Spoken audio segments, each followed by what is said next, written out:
Yun guys, oh, may itlog. May itlog na yung ano, yung native chicken na kinatay nila. So ito ang aking dinner ngayon. Maraming malunggay. Tsaka may papaya. Tsaka syempre yung native chicken. Alam naman natin yung native chicken, napakanipis lang ng mga ano niyan, ng mga laman. So ayan. Manipis lang siya. Kaya tsatsagain lang natin na kainin.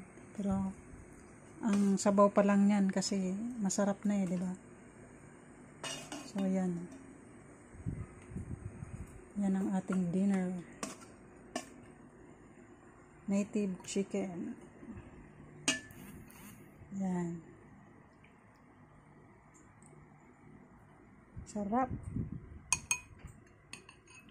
Kain tayo guys. Tinolang native chicken na may itlog na. Tara guys, kain tayo. Samahan niyo ako. At ang ating kanin ay kamoteng baging. Yan.